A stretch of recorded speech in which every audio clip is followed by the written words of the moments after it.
Hey friends, this is Craig Simon with the Malden Church of Christ. Darrell Simon. Dad's back from vacay, so he's going to join me this week. Day 5. What did we talk about on day 5? Oh man, we talked about birds and fish. Somebody told me they thought I was stinky like a fish after I finished my sermon, but You were stinky like a fish? yeah. It was a good sermon. It was a good class, a good sermon.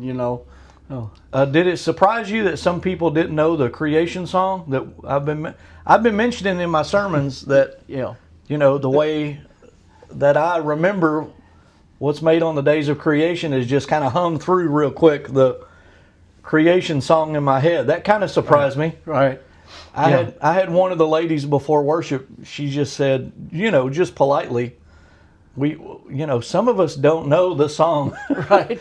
that you're referring to. Yeah, so, and then you got everybody involved in it. That's right. So that worked out good. Just during the sermon, we sing the day one, God made light when there was none. Right. All the way through to day 7, God has rested in his heaven. Yeah. So, all right, this week we were on day 5, birds and fish. And I think it would be good if we read from the text in Genesis chapter 1. You have several verses here in Genesis 1, verses 20 through 23, I believe it is. So let's just go ahead and read what God created on day 5. Then God said, "Let the waters abound with an abundance of living creatures, and the birds fly above the earth across the face of the firmament of the heavens." So God created great sea creatures and every living thing that moves, with which the waters abounded according to their kind, and every winged bird according to its kind. And God saw that it was good, and God blessed them, saying, "Be fruitful and multiply, fill the waters and the seas, and let birds multiply on the earth." So the evening and the morning were the 5th day. Yeah, and I like the point that you made, especially on that the first blessing that God gave her, where the text says God blessed, that it was the birds and the fish. In that text, and even in Genesis, the creation account, you have, let's see, I think you have it again. Well, you have it again for sure in verse 28, talking about after God created Adam and Eve. Essentially toward the end of day 6. Giving man dominion over the fish of the sea, over the birds of the air. It's interesting that when God gives them dominion, he doesn't say necessarily over the planet, over the seas, or over the lands, or over the trees and plants. Mm-hmm.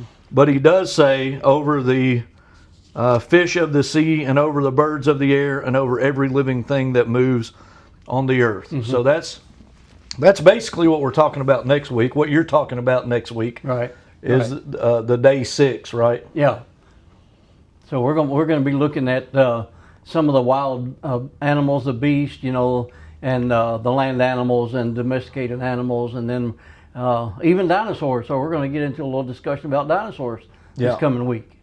Well, one of the things we did, and I thought it was cool, have a teaching video that Apologetics Press, Eric Lyons, and then Kyle Butt, they kind of collaborated on the videos anyway. And another thing that's interesting about the Wonders of Creation, if you want to, you can just show that there. Sure. The Wonders of Creation book is that Branyan May, that works for World Video Bible School, he has basically a curriculum now that goes along with that series. Some of the ones in the book, the video series. It's meant to be a junior high school type science course. Branyan May, of course, works for World Video Bible School, has a PhD, I think, in astrophysics. So he's qualified to talk about astronomy and biology as well. But I thought it was fun that we could incorporate those videos at the beginning on Sunday morning. Yeah. I chose to do the woodpecker. I like the hummingbird too. I think the hummingbird video was 6 minutes long, so I went with the woodpecker. Right. And then you went with a cuttlefish. Yeah. That most people have probably never heard of a cuttlefish, and even some of the people Sunday morning, they're like, we've never heard of what is that? Never heard of a cuttlefish before. What are some of the interesting features that the cuttlefish has that sets it apart from other sea creatures and marine life. Okay, and of course there are other fish that do this, but the cuttlefish is just amazing. It can change colors according to its environment. It can blend in, and you can't hardly tell that there's anything there. And so, you know, we're talking about camouflage there. Yeah. And but it's really interesting to see how it would come in and then just blend in, like with the seaweed or with the ground floor of the sea or something, you know, like that. And I mean, it's really it's a predator, really. You know, I mean, it's able to do amazing things. There's that one shot in the video where, you know, where the camera kind of comes up over the seaweed, and you see the cuttlefish kind of in the background, and he has his tentacles face and they look textured just like the seaweed. It's pretty crazy. It's a neat picture. And then I think right after that one, the camera's from the top, and it takes a couple seconds before you can actually pick out the cuttlefish. You know, it starts to move a little bit, but the fact that it blends into its environment is really, really neat. Yeah, that's amazing. And you had a good video with yours as well, you know, on that day looking at the birds and stuff. But I want to go ahead and say something about one of the fish that is in this Wonders of Creation book. And man, I'll tell you, I would encourage you to get this book. It's a wonderful book. It's good for young families with children, for grandparents talking to their kids. ApologeticsPress.com puts this book out, and anyway, this fish here is called a coelacanth, and I just read a little bit about that a while ago, and I thought it was pretty interesting that it says until 1938, evolutionists believed that humans and coelacanths could not possibly have lived at the same time. These creatures were known only from the fossils that these same evolutionists claim were many millions of years old.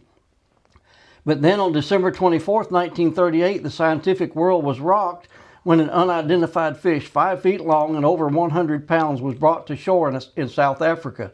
It was caught in the Indian Ocean near Madagascar. I'll go down a little bit to the next paragraph. Since 1938, over 100 additional coelacanths have been caught. In 1952, they were seen swimming near the Comoro Islands in the Indian Ocean. Another population was found in 1998 off the coast of Indonesia. Surprisingly, local Indonesian fishermen were quite familiar with this fish, as they had been catching this fish for years, even though scientists were totally unaware they lived in that region.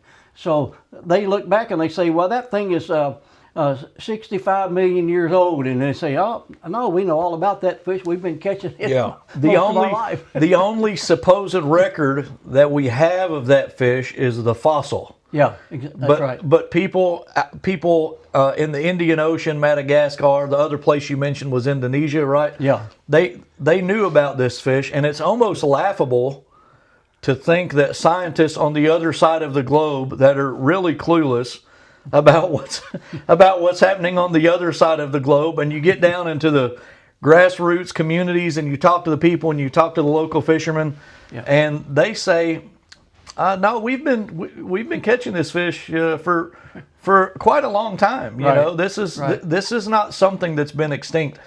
And I was reading an article this past week, just kind of in preparation for the weekend.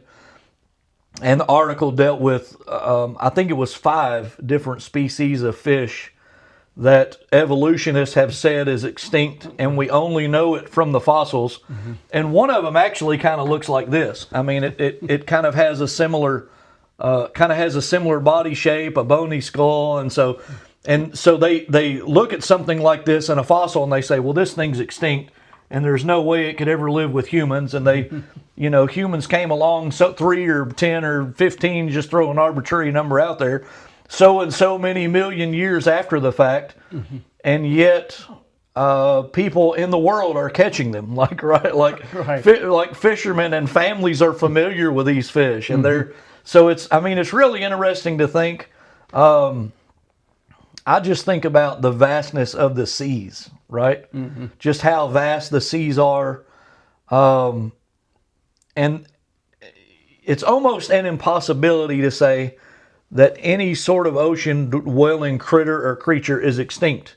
Because in order to do that, we would have to be in every square inch of every saltwater body at the same time. And just because something is not caught for 10 or 15 years doesn't mean that it's gone extinct. Right. Some of these go and hide Right. in the seafloor and chasms, and they're just obscure animals that God created for a purpose and for His glory. Sure.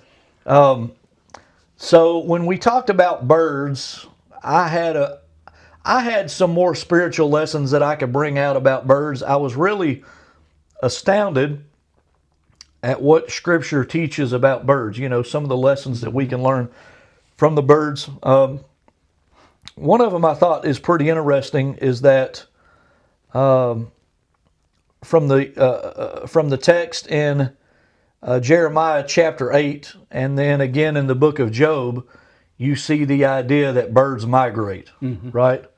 And they don't live by the clock and the calendar like we do, but they know the right time to leave. I think the last hummingbird we saw on your porch was a few weeks ago. Yeah. Right. We came out and there was one in it. Yeah. And I think that's the last one we saw. Yeah, he loved those zinnias. Yeah, he'd get on the zinnias up there, and so that was a few weeks ago. And of course, within the span of just a few weeks, they've migrated away.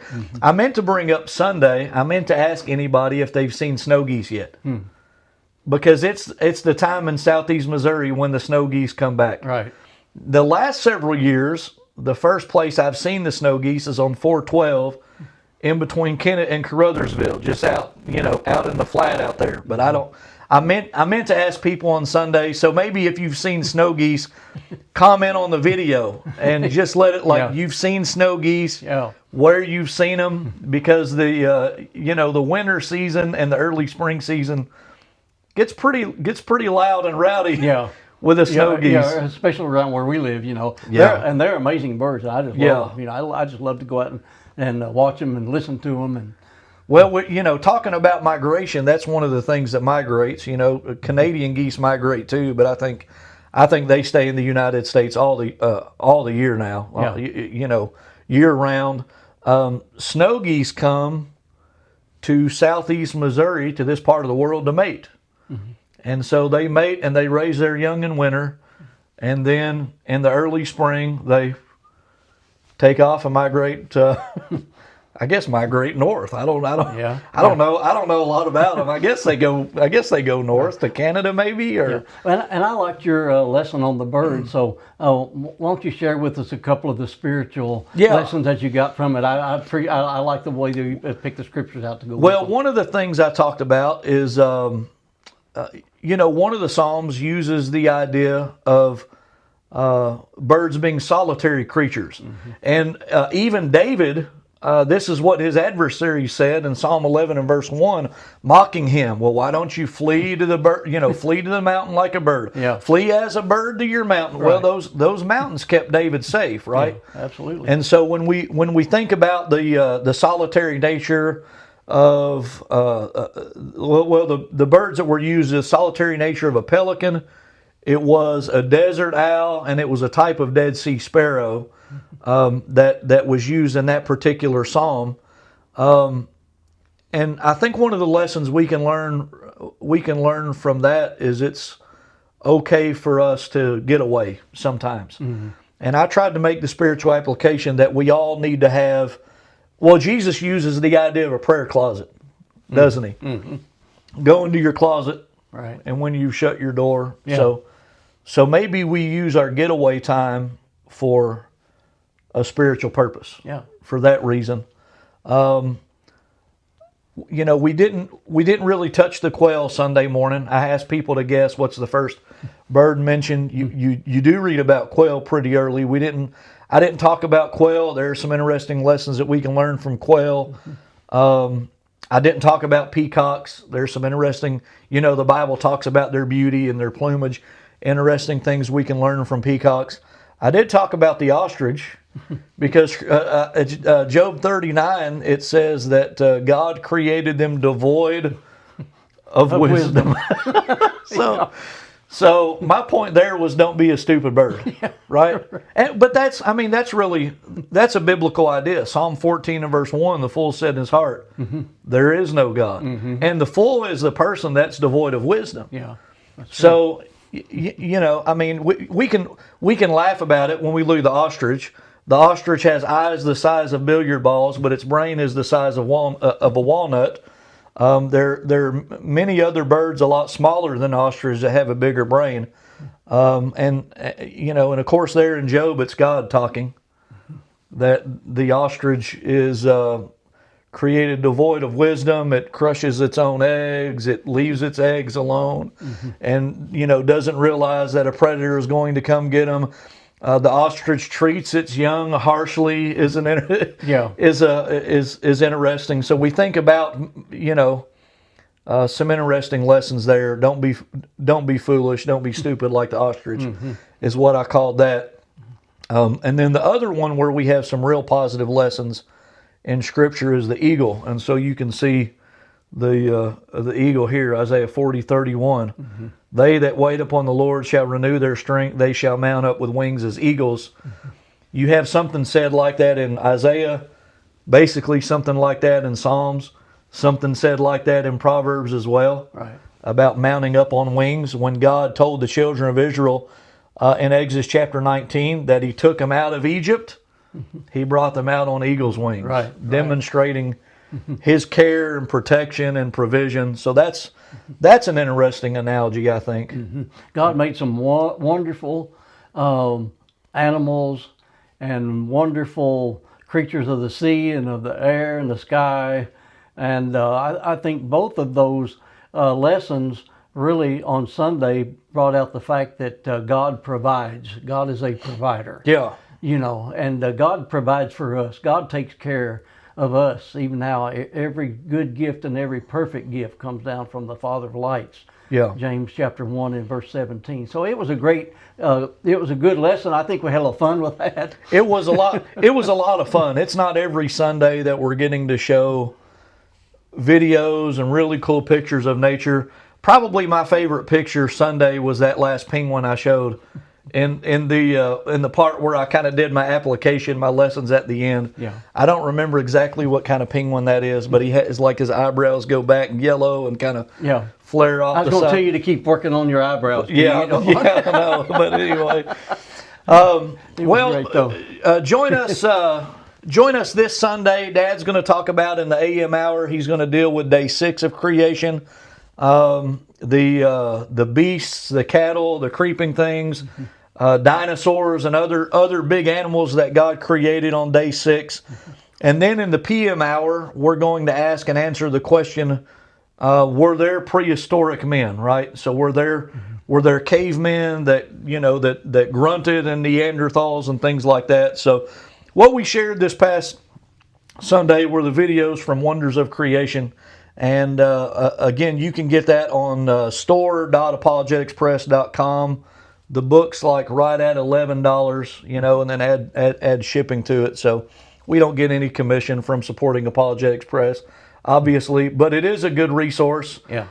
If you would like a Bible, reach out to us. We have study Bibles we're giving away. It's the New American Standard 1995 translation. Write us at maldenchristians@gmail.com. If you would like a correspondence course, reach out to us at maldenchristians@gmail.com. And like you said, this weekend was fun lessons. Yeah. And I think these next couple weeks are going to be pretty fun as well. I think so too. As we continue looking at what God created on each of the days of creation. Yeah, we'd love for you to come worship with us and be with us. God bless. Have a great day.